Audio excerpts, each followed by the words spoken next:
చూద్దాం. వివాదాల పరిష్కారానికి రాజీయే రాచబాట కావాలన్నారు సీజేఐ జస్టిస్ ఎన్వి రమణ. మధ్యవర్తిత్వంతోనే కేసులు సత్వర పరిష్కారం అవుతాయన్నారు ఆయన. సీఎం కేసీఆర్ సహకారంతో స్వల్ప వ్యవధిలోనే ఐఏఎంసీ రూపుదాల్చిందన్నారు. హైదరాబాద్లో ఐఏఎంసీ ఏర్పాటు దేశానికే గర్వకారణమన్నారు. సీఎం కేసీఆర్ ప్రభుత్వం ప్రజల తరఫున సీజేఐ జస్టిస్ ఎన్వి రమణకు ధన్యవాదాలు తెలిపారు. ఐఏఎంసీతో దేశంలోని పారిశ్రామిక రంగానికి ప్రయోజనం కలుగుతుందని సీఎం కేసీఆర్ తెలిపారు.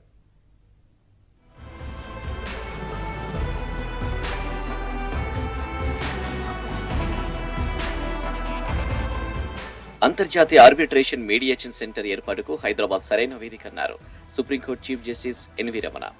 హైదరాబాద్ లో ఇంటర్నేషనల్ ఆర్బిట్రేషన్ మీడియేషన్ సెంటర్ సన్నాహక సదస్సులో సీఎం కేసీఆర్ తో కలిసి ఆయన ముఖ్య అతిథిగా హాజరయ్యారు. దేశంలోని కోర్టుల్లో 4 కోట్ల కేసులు పెండింగ్ లో ఉన్నాయన్నారు. మధ్యవర్తిత్వంతోనూ కేసులు సత్వరం పరిష్కారం అవుతాయని సీజేఐ జస్టిస్ ఎన్వి రమణ తెలిపారు. కోర్టులకు వచ్చే ముందు తక్కువ సమయంలో మధ్యవర్తిత్వం ద్వారా పరిష్కారం చేసుకోవచ్చని సూచించారు. కోర్టుకు రావడం అనేది ఆఖరి ప్రత్యామ్నాయం కావాలని అభిప్రాయపడ్డారు. ఏళ్ల తరబడి కోర్టుల చుట్టూ తిరగడం వల్ల కాలయాపనం జరుగుతుందని, అంతర్జాతీయ ఆర్బిట్రేషన్ కేంద్రంతో అన్ని వర్గాలకు న్యాయం జరుగుతుందన్నారు. ఆర్బిట్రేషన్ సెంటర్ ఏర్పాటుకు చొరవ చూపిన సీఎం కేసీఆర్ పై చీఫ్ జస్టిస్ ప్రశంసల వర్షం కురిపించారు. ఈ నెల 18న హైదరాబాద్ లో ఇంటర్నేషనల్ ఆర్బిట్రేషన్ సెంటర్ ప్రారంభమవుతుందన్నారు. When I expressed my thoughts to the first time in Hyderabad in June this year, the Chief Minister reacted in a positive manner and has provided all support without any delay. Our thoughts become a reality only with the help of the Honorable Chief Minister and the Government of Telangana. ఈ దేశంలో ఆర్థిక సంస్కరణలు తెచ్చినటువంటి ప్రముఖుల్లో మన తెలంగాణ బిడ్డ, అదేవిధంగా ప్రధానమంత్రి, మొదట తెలంగాణ బిడ్డ తర్వాత ప్రధానమంత్రి పివి నరసింహారావు గారు ఈ దేశానికి ఆర్థిక సంస్కరణలు తెచ్చి దేశంలో ఎన్నో మార్పులు తెచ్చాడు. కేసీఆర్ గారిది చాలా పెద్ద చెయ్యి. ఆయన ఏం చేసినా కూడా చాలా ఆర్భాటంతో చాలా పెద్దగానే చేస్తాడు. అది మరి ఆయన పెద్దలు, ఆయన తీర్చిదిచ్చినటువంటి గురువులు ఆయనకు ఇచ్చినటువంటి వరం అనుకుంటాను. అటువంటి మనిషి ఈ గ్రాండ్ వేలో అంటే ఈ గొప్ప పద్ధతిలో ఈ ఇంటర్నేషనల్ ఆర్బిట్రేషన్ సెంటర్ని ఏర్పాటు చేయటం, అదేవిధంగా ఇవాళ మరి ఇక్కడ ల్యాండ్ అలాట్ చేయటం, ఈ కార్యక్రమాన్ని అంతా నడిపించటం ఆయన యొక్క పెద్ద మనసుకి నిదర్శనం. ఆయనకి, ఆయన రాష్ట్ర ప్రభుత్వానికి, ఆయన మంత్రులకి, అధికారులకి అందరికీ కూడా పేరు పేరున కృతజ్ఞతలు తెలియజేసుకుంటున్నాను. నమస్కారం. హైదరాబాద్ లో ఆర్బిట్రేషన్ సెంటర్ నా కళని ఇప్పుడు అది సాకారం అవుతున్నందుకు సంతోషంగా ఉందన్నారు సీజేఐ జస్టిస్ ఎన్వి రమణ. మధ్యవర్తిత్వం ద్వారా కేసుల రాజీకి ఈ కేంద్రం ఎంతగానో దోహదపడుతుందన్నారు. సమాజంలో విశ్వసనీయత ఉన్న వారందరూ తీర్పులు చెప్పవచ్చన్నారు. ఇందుకు లా డిగ్రీలు, కోర్టులు అవసరం లేదన్నారు. హైదరాబాద్ ఐఏఎంసీలో తెలుగు వారికి సముచిత స్థానం కల్పించామన్నారు. ఐఏఎంసీ సెంటర్ ఏర్పాటులో పూర్తి సహకారం అందించిన సీఎం కేసీఆర్ కు ప్రత్యేక కృతజ్ఞతలు తెలిపారు. ముఖ్యమంత్రి కేసీఆర్ది ఉత్తమ సంస్కారం అన్నారు. విద్య నేర్పిన గురువుల ద్వారా ఆయనకు ఉత్తమ సంస్కారం అబ్బిందన్నారు. సీఎం కేసీఆర్, మంత్రి కేటీఆర్, రాష్ట్ర ప్రభుత్వం అందించిన సహకారంతోనే ఈ కేంద్రం తొందరగా ఏర్పాటవుతుందని సీజేఐ జస్టిస్ ఎన్వి రమణ తెలిపారు.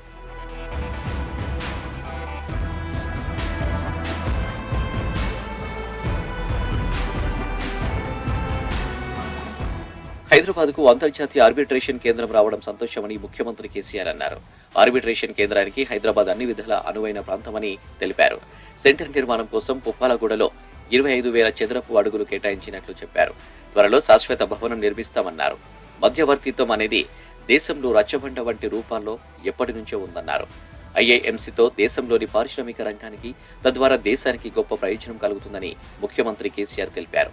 హైదరాబాద్ ఐఏఎంసీ ఏర్పాటుకు చొరవ చూపిన సీజేఐ జస్టిస్ ఎన్వి రమణకు రాష్ట్ర ప్రభుత్వం, తెలంగాణ ప్రజల తరపున సీఎం కేసీఆర్ ప్రత్యేక కృతజ్ఞతలు తెలిపారు.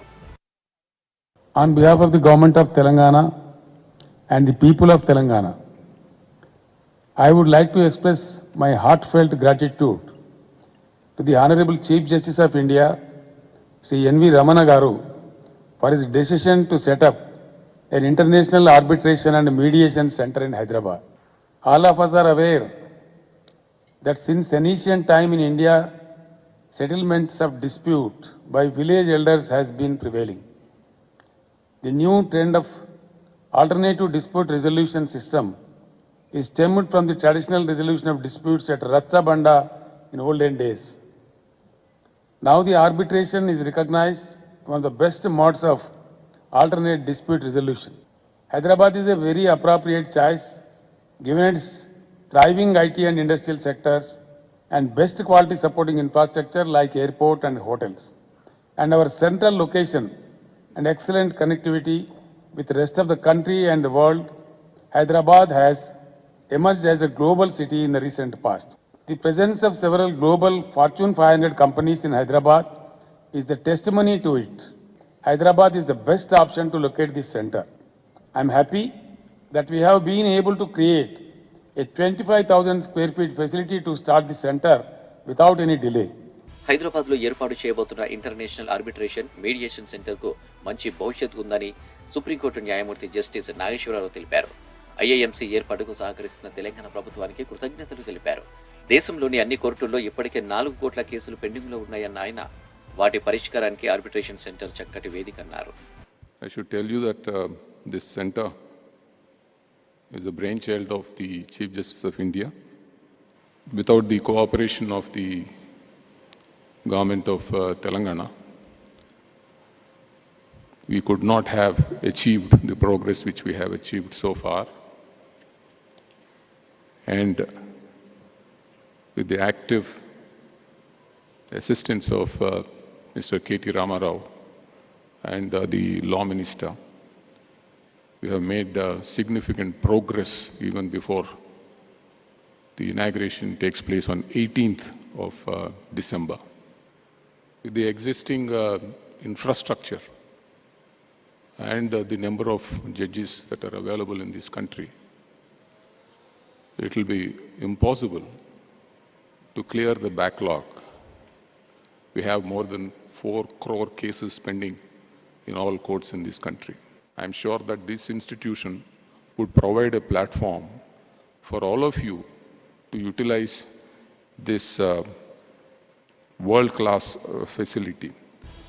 వివిధ కారణాలతో సమస్యలు ఎదుర్కొంటున్న అనేక పరిశ్రమలు, వ్యాపార వివాదాలతో పాటు పలు పెండింగ్ కేసులకు ఆర్బిట్రేషన్ మీడియేషన్ సెంటర్ మధ్యవర్తిత్వం వహించనుంది.